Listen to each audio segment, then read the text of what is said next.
You think good and evil are opposites. They're not. They're separated by a moment. We all like to believe that we are good, fair, incapable of cruelty or inhumane acts. But what if the right or the wrong circumstances could awaken something inside you, something you didn't even know existed, something dark, something monstrous? The truth is, the line between good and evil is not as clear as we would like to believe. And that line, no matter how thin it may seem, is far closer to us than we are willing to admit. We live in a world where difficult decisions, extreme situations, and powerful influences can turn even the best intentions into actions we never imagined ourselves capable of. Today, we are going to explore this uncomfortable but essential reality. Let's dive into the depths of human nature, uncover what pushes us across that line, and, more importantly, what we can do to resist it. Have you ever considered that your morality, the compass that guides your actions, might be as flexible as a leaf in the wind? What defines us as good or bad is not as simple as we want it to be. Our moral code, often viewed as a fortress, can collapse in seconds. Under the right or wrong conditions, an ordinary person can suddenly engage in behavior that contradicts everything they believed themselves to be. Philip Zimbardo, a renowned psychologist, described this moral fragility as a kind of situational metamorphosis. He argued that we are not static beings. We are shaped by context, pressure, environment, and most importantly, by the stories we tell ourselves to justify our actions. To illustrate this, consider the case of Ivan Frederick, an American soldier.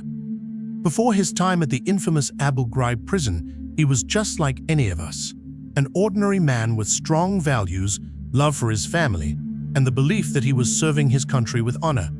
Yet placed in an environment where violence was normalized, dehumanization was constant, and moral oversight was absent, he became an agent of unimaginable cruelty. Was he inherently evil, or was he shaped by his surroundings? Context can create a gap between who we believe we are and how we act.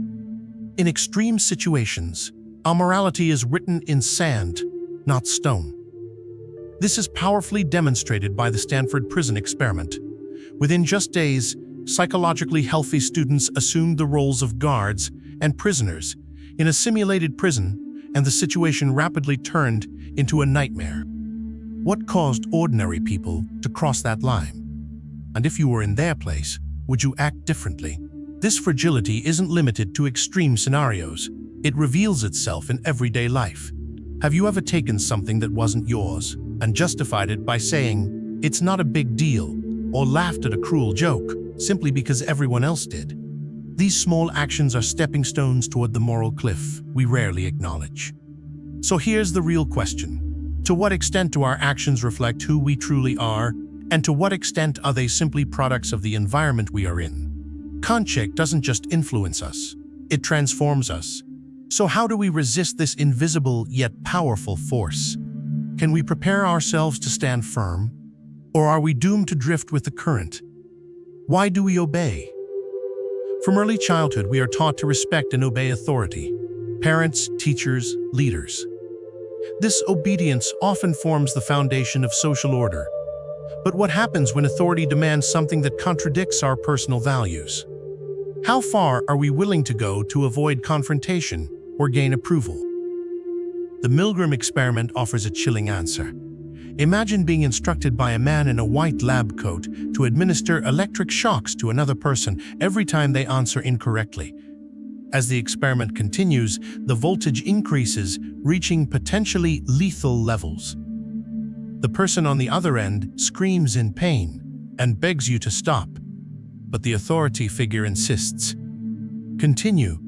This is necessary for the experiment.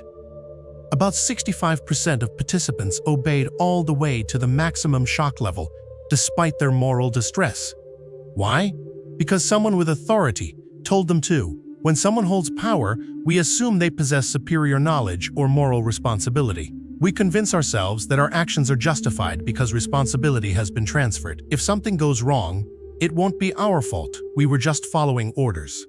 This creates a dangerous disconnect between actions and consequences, and this blind obedience is not limited to laboratories. History is filled with examples, from Nazi soldiers to tragedies like Jonestown, where people followed authority even to death. The issue was not innate evil, but the failure to question authority.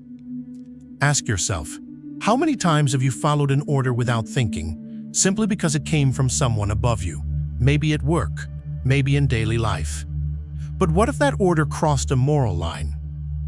Would you have the courage to resist? Or would you choose the comfort of obedience? Obedience is powerful, but it is not unbeatable. We can learn to recognize it, question it, and challenge it when necessary. But that requires courage and responsibility, because we are always accountable for our actions, regardless of who gave the order. And this danger becomes even greater when obedience combines with dehumanization. When we stop seeing others as human, cruelty becomes easy. Dehumanization begins with language labels that reduce complex human beings to a single negative trait. History shows this repeatedly, from Nazi propaganda to genocides, where words reshaped reality and made violence acceptable.